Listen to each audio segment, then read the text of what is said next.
예, 오늘 이 시간에는 원리 강의 전편 마지막 강의로서 기독론에 대해서 말씀을 드리도록 하겠습니다. 기독론에서 하나님을 중심한 예수와 성신과의 관계, 예수와 성신과의 타락, 인간과의 관계, 중생과 삼위일체 등 기독론에 관한 여러가지 문제들을 다루도록 하겠습니다. 오늘에 이르기까지 이러한 문제들에 대한 해결이 안됨으로 말미암아 기독교의 교리와 신앙생활에 적지 않은 혼란을 일으켜온 것이 사실입니다. 그런데 이 문제를 해결하기 위해서는 창조 본연의 인간의 가치가 어떠한가를 먼저 알아야 합니다. 창조 목적을 완성한 인간의 가치를 말하는 것입니다. 하나님과 완성한 인간과의 이성성상적인 관계를 보면, 첫째, 하나님과 완성한 인간과의 이성성상 관계를 보면 이 관계는 인간의 마음과 몸과의 관계로 비유할 수 있습니다. 완성한 인간에 있어서의 마음과 몸이 하나님을 중심하고 하나가 될 때 서로 분리할 수 없는 것과 같이 하나님과 완성한 인간이 사위기대를 이루어서 일체가 되면 인간은 하나님의 심정을 완전히 체휼하는 생활을 하게 되므로 그 관계는 분리할 수 없는 것입니다. 이와 같이 창조 목적을 완성한 인간은 하나님이 거하실 수 있는 성전이 되어 신성을 가지게 됩니다. 이렇게 되면 예수님이 말씀하신 대로 인간은 하늘 아버지의 온전함과 같이 온전한 인간이 되는 것입니다. 그러므로 창조 목적을 완성한 인간은 하나님적인 가치를 가지게 됩니다. 둘째는 인간 창조의 목적을 중심하고 그 가치를 내보도록 하겠습니다. 하나님이 인간을 창조하신 목적은 하나님을 통하여 기쁨을 누리시고자 하는 데 있습니다. 인간은 누구나 딴 사람이 가질 수 없는 특성을 각각 지니고 있기 때문에 그 숫자가 아무리 많이 늘어난다 하더라도 개성이 똑같은 사람은 한 사람도 없습니다. 따라서 하나님에게 내재하고 있는 어떤 개성체의 주체적인 이성성상에 대한 자극적인 기쁨을 상대적으로 일으켜 드릴 수 있는 실체 대상은 그 이성성상의 실체로서 전개된 그 한 개성체밖에 없습니다. 따라서 창조 목적을 완성한 인간은 우주관에 있어서 유일무이한 존재입니다. 그래서 석가모니께서 말씀하시기를 천상천하 유아독존이라고 하신 것 같이 하늘과 땅에 천하, 나처럼 내가 오로지 존귀한 것은 나밖에 없다. 이런 뜻으로 이야기하신 것은 이러한 원리를 보아서 타당한 것입니다. 셋째로 인간과 피조세계와의 관계로 본 그 가치를 살펴보면 창조 목적을 완성한 인간은 전 피조세계의 주관자가 되는 것이며 유형, 무형 두 세계는 인간을 매개체로 하여 서로 수수작용을 하게 됩니다.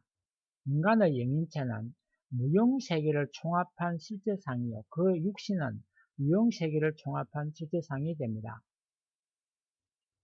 그러므로 완성한 인간은 천주를 총합한 실제상이 되는 것이며 인간을 그래서 소우주라고 하는 이유도 바로 여기에 있는 것입니다. 따라서 완성한 인간은 천주적인 가치를 가지고 있습니다.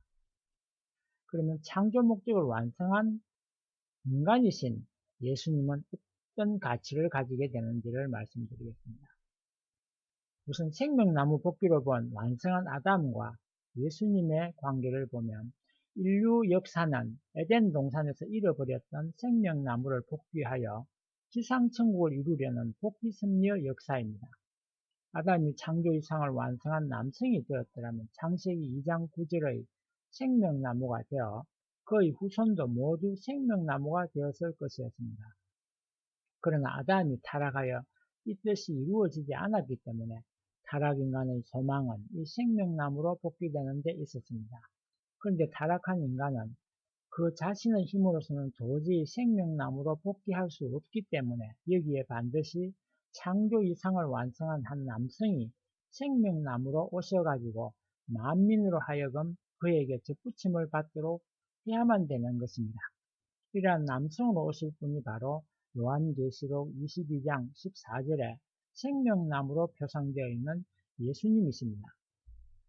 그러므로 에덴 동산의 생명나무로 상징되어 있는 완성한 아담이나 요한계시록 22장 14절에 생명나무로 비유된 예수님은 창조 이상을 완성한 남성이라는 견지에서는 서로 다를 것이 없습니다. 따라서 창조 본연의 가치에 있어서도 그 사이에 아무런 차이가 있을 수 없는 것입니다. 그러면 창조 목적의 완성으로 본 인간과 예수님은 어떤 차이를 가지는 것일까요? 가치적인 입장에서 살펴보도록 하겠습니다. 완성한 인간은 하나님과 같은 신성을 가진 가치적인 존재이며 유일무이한 존재이며 천주적인 가치의 존재입니다. 예수님이 바로 이러한 가치를 가지고 계신 분이십니다. 예수님이 지니신 가치가 아무리 크고 높다 하더라도 창조 이상을 완성한 남성이 가지는 가치 그 이상의 것을 가질 수는 없습니다. 그러므로 예수님은 어디까지나 창조 목적을 완성한 인간으로 오신 분이십니다. 원리는 예수님을 하나님이라고 믿는 신앙에 대하여 이의를 갖지 않습니다. 왜 그러냐 하면 완성한 인간은 하나님과 일체임이 사실이기 때문입니다. 또 원리가 예수님을 창조 목적을 완성한 하나의 인간이라고 주장한다고 해서 그의 가치를 격하하는 일은 아닙니다. 다만 창조 원리는 완성한 인간의 가치를 예수님의 가치와 동등한 입장으로 끌어올리는 것뿐입니다. 그래서 디모데전서 2장 5절에는 하나님은 한 분이시요 하나님과 사람 사이에 중보도 한 분이시니 곧 사람이신 그리스도 예수라고 기록되어 있는 것을 볼 수 있습니다.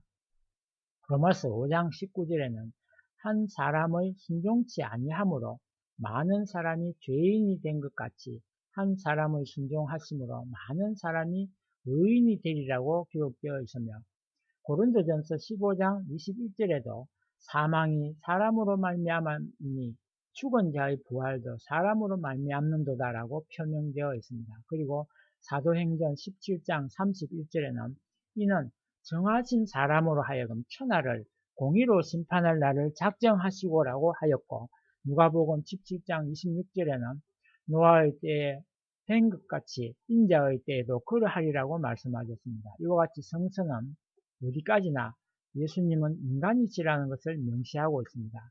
더욱이 그분은 인류를 중생하여 주실 참 부모로 오시는 분이기 때문에 사람으로 오시지 않으면 안 되는 것입니다. 그러면 예수님은 하나님 자신이신가 하는 것을 살펴보겠습니다. 빌립이 예수님에게 하나님을 보여달라고 하였을 때 나를 본 자는 아버지를 보았거늘 어찌하여 아버지를 보이라 하느냐 나는 아버지 안에 있고 아버지는 내 안에 계신 것을 너희가 알지 아니하느냐라고 대답을 하셨습니다. 또 성경에는 세상은 그로 말미암아 지은 바 되었으되 세상이 그를 알지 못하였고라고 말씀도 하셨습니다. 아브라함이 나기 전부터 내가 있느니라고 기록되어 있는 요한복음 8장 58절의 구절도 볼 수 있습니다. 이러한 성구 등을 근거로 하여서 이제까지 많은 신앙인들은 예수님을 창조주 하나님으로 알고 있었습니다. 예수님은 창조 목적을 완성한 인간으로서 하나님과 일체이시기 때문에 그의 신성으로 보아 하나님이라고 할 수 있으나 하나님 자신이 될 수는 없습니다. 몸을 제2의 마음이라고 할 수는 있으나 몸이 마음 그 자체는 아닌 것과 마찬가지로 예수님은 제2의 하나님이라고 할 수는 있으나 하나님 자신이 될 수는 없습니다. 때문에 요한복음 14장 9절 내지 10절의 말씀대로 그를 본 것은 곧 하나님을 본 것이 되는 것도 사실이지만 이 말씀은 예수님이 곧 하나님이라는 뜻에서 하신 것은 아닙니다. 요한복음 1장 14절에 예수님을 말씀이 육신을 이루신 분이라고 한 것이 예수님이 말씀의 실체로서 도성인신하신 분이라는 것을 의미합니다.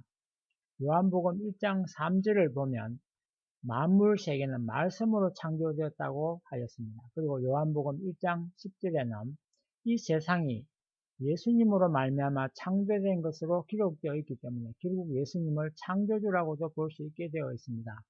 그런데 창조 목적을 완성한 인간은 피조세계를 총합한 실제상이요 화동의 중심이라고 하였으며, 또한 하나님은 인간이 그 자신의 책임 분담을 다하여 완성되면 그 인간에게 하나님의 창조성을 부여하시어 그로 하여금 만물 세계에 대한 창조주의 입장에 설 수 있도록 해 주시고자 하였습니다.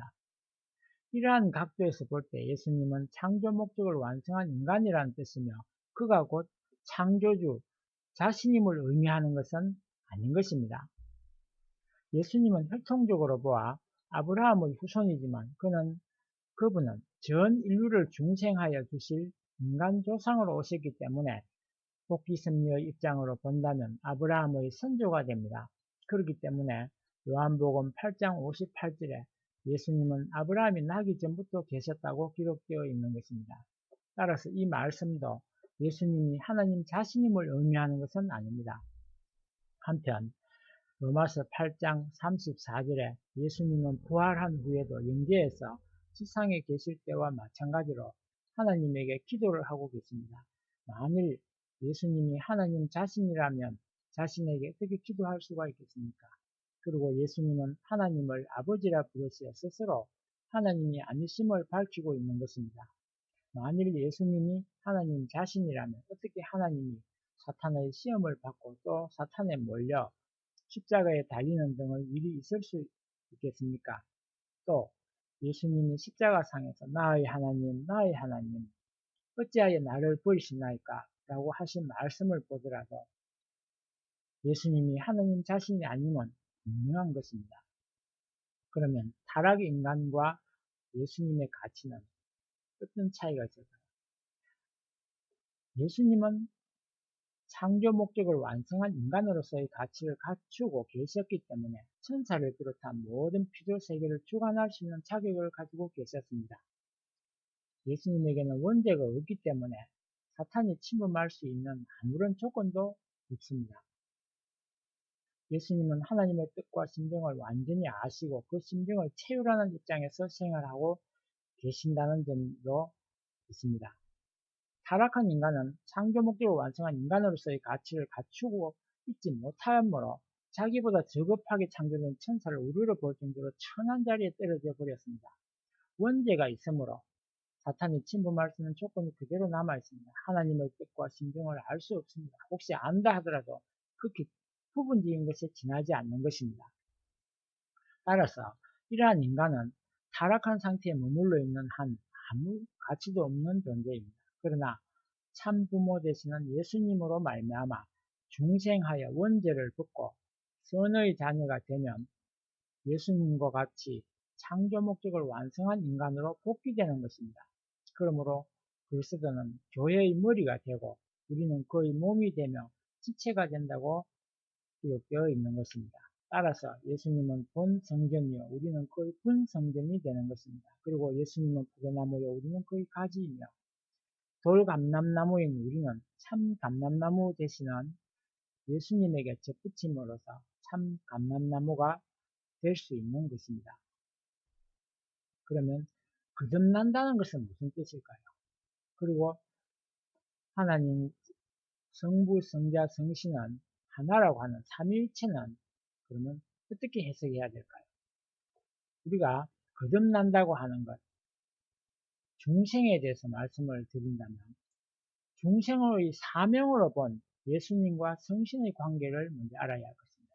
예수님은 중생하지 아니하면 하나님의 나라를 볼 수 없다고 말씀하셨습니다. 그러면 인간은 왜 중생해야 되는가 하는 것입니다. 하늘나라를 보기 위해서라는 데 초점을 맞추는 것이 아니고 왜 중생하지 않으면 하늘나라를 볼 수 없게 되는가 하는데 중점을 두고 말씀을 드리겠습니다. 아담과 해와가 완성하여 인류의 참 부모가 되었더라면 그로부터 태어난 자녀들은 원죄 없는 선의 자녀가 되어 지상천국을 이루었을 것입니다. 그러나 그들이 타락하여 인류의 악의 부모가 되었기 때문에 악의 자녀를 번식하였습니다. 그러나 그러다 보니까 결국 타락한 인간들은 원죄가 없는 선의 자녀로서 두 번 태어나야 하는 것입니다. 우리를 낳아주시는 것은 부모가 아니면 아니 됩니다. 근데 원죄가 있는 악의 부모가 원죄 없는 선의 자녀를 낳을 수 없기 때문에 그러한 부모는 하늘로부터 강림하셔야 하는데 그렇게 오셨던 분이 바로 예수님이셨습니다. 따라서 그는 타락한 자녀들을 원죄 없는 선의 자녀로 다시 낳아 지상천국을 이룩하기 위하여 참 아버지로 오셨던 분이십니다. 베드로전서 1장 3절에 예수 그리스도의 죽은 자 가운데 부활하심으로 말미암아 우리를 거듭나게 하사 산 소망이 있게 하시며 라는 말씀이 있습니다. 예수님은 아담으로서 못 이루셨던 참 아버지로 오셨기 때문에 성경은 그를 후아담이라고 하였고 영존하신 아버지라 하였으며 그리고 예수님은 다시 오실 때에도 아버지의 영광으로 오시리라고 하셨습니다. 그런데 아버지 혼자서는 자녀를 낳을 수 없기 때문에 참 아버지와 함께 참 어머니도 계셔야 하는 것입니다. 그 참 어머니로 오신 분이 바로 성신입니다. 그러기에 예수님은 니고데모에게 성신으로 거듭나지 아니하면 하나님 나라에 들어갈 수 없다고 말씀하셨던 것입니다. 성신은 참 어머니로서 후회화로 오신 분이시기 때문에 그를 여성신으로 계시받은 사람이 많습니다. 성신을 받지 않고서는 예수님 앞에 신부로 설 수 없기 때문입니다. 이와 같이 성신은 여성신이시기 때문에 위로와 감동의 역사를 하시는 것이며 해와가 지은 죄를 탕감 복귀하시기 위하여 죄를 씻는 역사를 하시지 않으면 아니 됩니다. 그리고 예수님은 남성이시므로 하늘에서, 성신은 여성이므로 땅에서 역사를 하시는 것입니다. 로고스의 의미는 헬라어로서 말씀 또는 율법이라는 뜻을 가지고 있는데 이러한 로고스의 이성성상으로 본 예수님과 성신은 어떤 관계를 말하는 것일까요? 요한복음 1장 1절 이하를 보면 로고스는 하나님의 대상으로서 하나님과 수수적인 관계의 위치를 취하고 있다고 기록되어 있습니다. 그런데 로고스의 주체이신 하나님이 이성성상으로 계시므로 그의 대상인 로고스도 역시 이성성상이 아닐 수 없습니다. 이러한 로고스의 이성성상이 하나님의 형상적인 실제 대상으로 분립된 것이 아담과 해와였던 것입니다.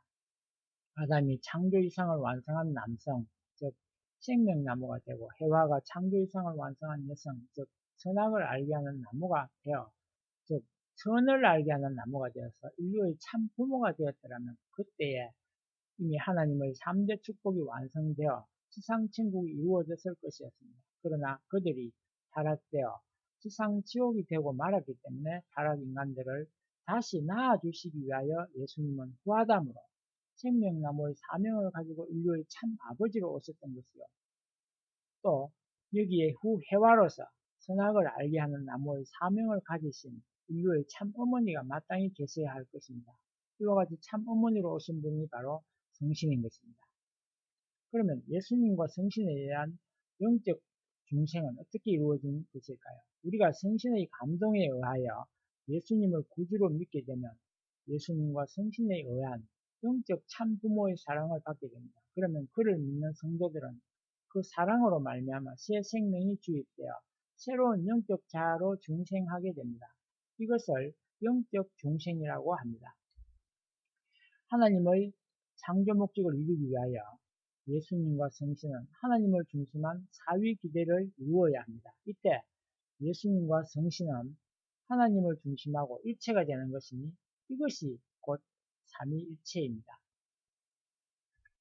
아담과 해와가 완성되어 하나님을 중심하고 참 부모로서의 삼위일체를 이루어서 선의 자녀를 번식하였더라면 그의 후손들도 역시 각각 하나님을 중심한 삼위일체가 되었을 것이었습니다. 그러나 아담과 해와가 타락하여 사탄을 중심하고 사위기대를 이루었기 때문에 사탄을 중심한 삼위일체가 되어버리고 말았습니다. 때문에 그의 후손들도 역시 사탄을 중심한 삼위일체를 형성하여 타락한 인간 사이를 이루어 놓은 것입니다.